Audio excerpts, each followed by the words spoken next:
ရာဟန်စတာလင်ရဲ့ကြေကွဲဖွယ်ဇလံအားလုံးပဲမင်္ဂလာပါ OK Sport ကနေပြန်လဲကြိုဆိုလိုက်ပါတယ်ရာဟန်စတာလင်ရဲ့ကစားသမားဘဝနောက်ဆုံးအခန်းကဏ္ဍကိုကြည့်ရတာတကယ်ကိုဝမ်းနည်းစရာပါပဲဒီချိန်ကအင်္ဂလန်လက်ရွေးစင်အသင်းရဲ့အားကိုးရဆုံးခြေပွင့်မန်ချက်စတာစီးတီးနဲ့အတူပရီးမီးယားလိဖလားတွေတန်းကြီးတိမ်ပိုက်ခဲ့တဲ့ဒီကစားသမားဟာ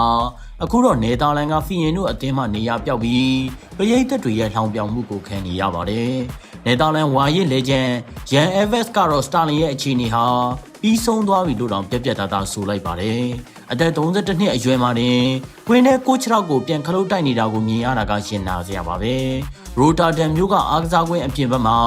ဘားတွေစုဝေးနေတဲ့ပရိသတ်တွေစီကလည်းစတာလင်အပေါ်တနာကျင်နာမှုအရေးအယောင်တွေတိတ်မတွေ့ရတော့ပါဘူးဖီယင်တို့အသင်းရဲ့ကနဝင်းကစားသမားကြီးဝီလီယံဟန်ဂျယ်ကတော့မှစတာလင်အတွက်ပေးလိုက်ရတဲ့ငွေတွေကို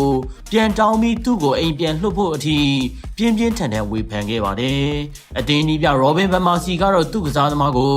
လူသီးရှင်ကြားကာကွယ်ပေးခဲ့ပေမဲ့လက်တွေ့မှာတော့စတာလင်ဟာအသင်းရဲ့လူစင်းကနေတဖြည်းဖြည်းပျောက်ကွယ်သွားခဲ့ပါပြီပြီးခဲ့တဲ့တနင်္ဂနွေနေ့က AZ အခမာအသင်းနဲ့ကစားခဲ့တဲ့ရာသီပိတ်အိမ်ခွင်းပွဲစဉ်မှာတော့စတာလင်ဟာလူစားလဲကစားသမားအဖြစ်နဲ့ပဲပွဲကိုထိုင်ကြည့်နေခဲ့ရပါတယ်။တစ်ချိန်ကဂါရက်ဆော့ဂိတ်ဦးဆောင်တဲ့အင်္ဂလန်အသင်းမှာစတာလင်ဟာကမ္ဘာအကောင်းဆုံးကစားသမားစုဘလွန်ဒီအောကိုတောင်ရရှိနိုင်ရရှိသူအဖြစ်သတ်မှတ်ခံခဲ့ရတာပါ2019ခုနှစ်တုန်းကသူဟာကမ္ဘာအဆင့်7နေရာအထိချိတ်ခဲ့တယ်လို့ယူရို2021ပြိုင်ပွဲမှာလည်းပြိုင်ပွဲဝင်အကောင်းဆုံး17ယောက်ဆင်းမှာပါဝင်ခဲ့ပါတယ်လီဗာပူးမှာစတင်တောက်ပလာခဲ့ချိန်ကနေမန်စီးတီးမှာအောင်မြင်မှုတွေယူခဲ့တဲ့အချိန်ထိသူဟာကြမ်းခိုင်မှုအပြည့်နဲ့စိတ်ရုပ်တရုပ်လိုကစားနိုင်ခဲ့တဲ့သူပါဒါပေမဲ့ချက်စီးမှာဘေးဖက်ခံခဲ့ရပြီးအာဆင်နယ်မှာလည်းအငှားသွားကစားရင်ပွဲထွက်ခွင့်နေပါခဲ့တာကသူ့ရဲ့ကစားသမားဘဝကိုအကြီးအကျယ်ထိခိုက်စေခဲ့ပုံရပါတယ်စတာလင်ရဲ့ကိုယ်ပိုင်ကြမ်းခိုင်ရေးနီးပြဘန်ရိုဆန်ဘလန်ကတော့စတာလင်ဟာတကယ်ကိုထူးခြားတဲ့ခန္ဓာကိုယ်ပိုင်ရှင်ဖြစ်ပြီးပြန်လာဖို့ကြိုးစားနေတယ်လို့ဆိုပါတယ်စတာလင်ဟာဗြိတိရှစစ်တပ်ကတင်ကားတွေကိုစမ်းသက်တဲ့လမ်းတွေမှာတော့ပြင်းထန်လေ့ကျင့်ခဲ့ပါသေးတယ်ဒါပေမဲ့ပြဿနာကသူဟာဘောလုံးနဲ့9လလောက်ဝေးကွာနေခဲ့ရတာကြောင့်ပွဲကစားခြင်းစိတ်ကရှိနေပေမဲ့လည်းခန္ဓာကိုယ်ကလိုက်ပါမလာနိုင်တော့တာပါပဲအသက်29နှစ်အရွယ်အထိပွဲပေါင်း600ကျော်ကိုအဆင့်အမြင့်ဆုံးလိတွေမှာကစားခဲ့ရတဲ့ဒဏ်ကအခုတော့သူ့ကိုလောင်ကျွမ်းသွားစေခဲ့ပါပြီဖီယင်တို့အသင်းမှာစတာလင်ရဲ့စာချုပ်တက်တဲ့ဟာအခုဆိုရင်ကုန်ဆုံးတော့မှာဖြစ်ပါတယ်ဇန်နဝါရီလကမှအသင်းရဲ့တမိုင်းဝင်ခေါ်ယူမှုအဖြစ်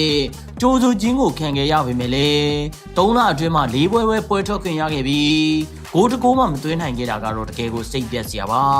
နီးပြဗန်ပါစီကတော့ယာဒီကုန်ရင်စတာလင်နဲ့စကားပြောပြီးအနာဂတ်ကိုဆုံးဖြတ်သွားမယ်လို့ဆိုပါတယ်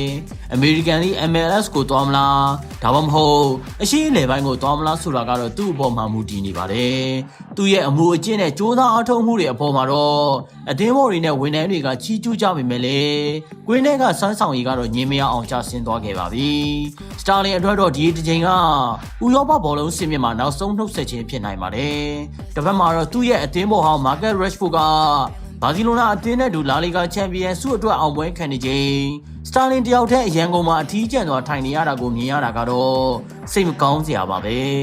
ဒီလိုရတာရှိတဲ့သုံးသက်ချက်တွေကိုအမြဲတမ်းဆင်နိုင်ဖို့ OK Sport ကို Like and Follow လုပ်ထားပြီးဖို့ပြောကြရင်အဆုံးသတ်ပါရစေကျေးဇူးတင်ပါတယ်